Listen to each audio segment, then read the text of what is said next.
Right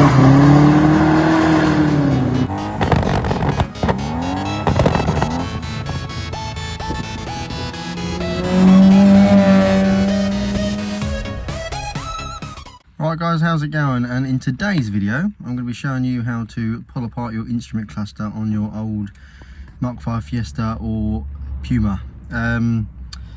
Basically the reasons that you would do this is to eliminate lights that you don't want on your dash.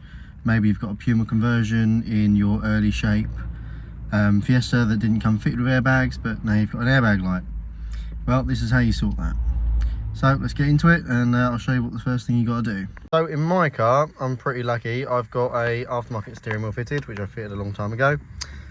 This will give me enough clearance for me to get my cluster out without me having to take the steering wheel off. If you have an original shaped steering wheel, you will have to take the steering wheel off. First of all, you have to take the airbag off. You've got some Torx bolts on the back, so you turn the steering until you get to the top. You'll be able to get to them. Take the airbag out. Obviously you should disconnect the battery to do all of this. Everybody does. It should be okay, but recommend disconnecting the battery. And once the airbag's off, you've got one centre nut. Undo that, leave it on a couple threads, bash it towards you until it pops off. Undo it the rest of the way, and your steering wheel's off. And then also you will have to take this off. It's because you don't have a lot of room when the cluster's coming out. So I'll show you now. Top piece is a simple enough job. You've got two bolts either side. Well, I say bolts, they are screws. And as you can see, here is where they come out. Same on the other side. Undo those and you can just take that top cover off. When putting it back in, there is a little locator that needs to go in down the back here, just so it sits nicely. Once that's off, you now go ahead and take out your screws on the top of your instrument cluster, which you can see there. There's two of those there. And then there's another one hidden behind this little cover. You've got to pull that out, and then there's another fillers behind there. What you do is you undo those three bolts, and then you take all your clips off, then you take your cluster out, or your cluster surround out. Just remember, this little thing, this will get in the way. These are literally just a push fit. Just pull that off and you'll be able to push that back on later. So there's your cluster. I've not got all the bolts in because I've been in here before, and not all the bolts went back in. So I'm going to take these bolts out now, and you can bring the thing towards you, and then there's a plug on the top which you've got to undo. Remember when I said that you don't have to take the steering wheel off if you have an aftermarket one? Well, yeah, turns out you do. I completely forgot about that. Oh well, it's only 6 bolts, let's get it done. Okay, so our instrument cluster is out, here it is. They're not too bad. So the first thing you want to do is take these little bulbs out either side. They are just a twist fit. Undo them like that, pull them out. Once they're out, put them to one side. And just get your little harness out of the way. I'm going to do this probably with the camera down.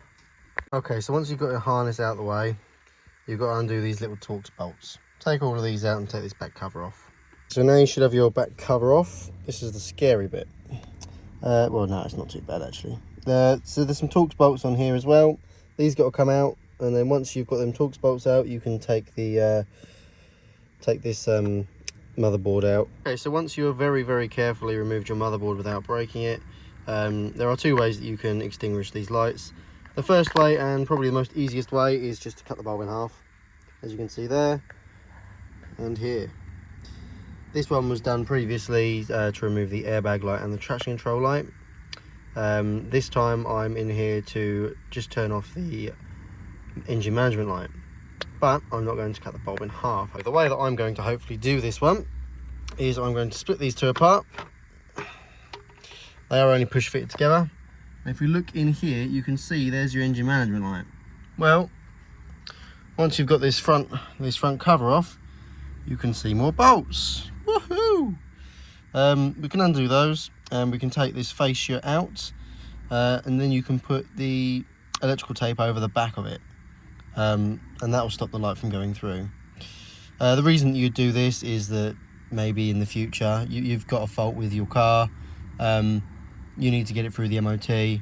Yes, the lights should come on when the ignition's on, so if you've got a really hot MOT tester, it will still fail, but 90% of them aren't going to check for that. So this would be your next best thing, your next best call to do. Then obviously if you do plan to fix the issue later on down the line, you can take this back apart again, you can take the electrical tape out, and your light is going to work as it should. Okay, so here we are. You undo them bolts and this will come out easily. There will be no fighting, it will just come straight out. Unlike the motherboard, that will put up a little bit of a fight. So you can see we've got our engine management light there. I'm just going to get a little bit of electrical tape and I'm just going to cover that over.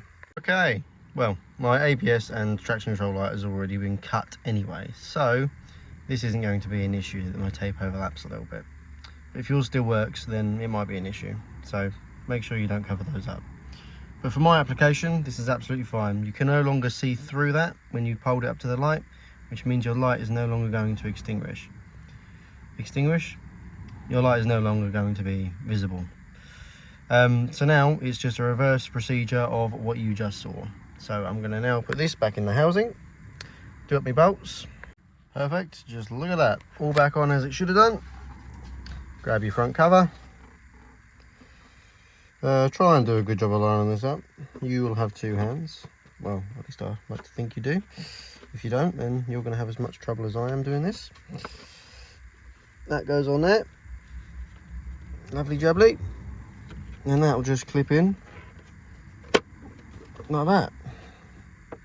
Perfect. Cover's back on.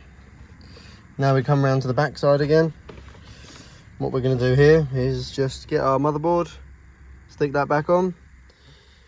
If you've modified it, then hopefully that'll be all cut down like you exactly how you want it. And this in, just remember to be very careful. It helps if you shake it side to side when pushing it down to get it into the position, because obviously these pins do have to go into the back of the clocks. Obviously don't forget your bolts, or your screws shall I say. There's one here and one here. They go in before the cover, and then the rest of them go in after the cover, to hold the cover on, of course. Okay, so once you've got those on, it's quite literally just a case of coming back over here, sticking these on. These are a little bit more easy to do when you're putting them back together. They just go on there, little push fit. Grab this. If you've got LED bulbs, then there is a certain orientation these need to be to work, but standard bulbs, not a problem. Stick them in any old way you want, they'll work as long as the bulb works. They go in there, and then it's just a case of sticking your cluster back in. Continuing the reversing process, we are now going to put in our surround. I assumed nobody wanted to see me do the whole put it back together process, so I just went and done it.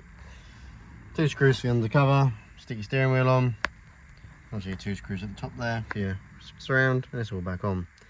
Don't forget you plug your plugs back in, otherwise nothing will work. Well, that stuff won't anyway. Yeah, so this is what it looks like. Stick the ignition on, nothing at all. Engine management light used to be over on the left here somewhere, and well, there's a lot of reflection going on, but you get the gist. There is no light. And then you can obviously undo that again at some point in the future if you want to, and then your engine management light will work perfectly fine. But if you're looking for a more permanent solution, you can always cut them bulbs in half. That is how you do it. I do hope this video came in helpful for somebody. I do enjoy doing these videos, so obviously if there's any other things Fiesta related that anyone wants to know, stick it in the comments and maybe I'll do a video on it and show you how to do it. As always, like and subscribe. Thank you for watching.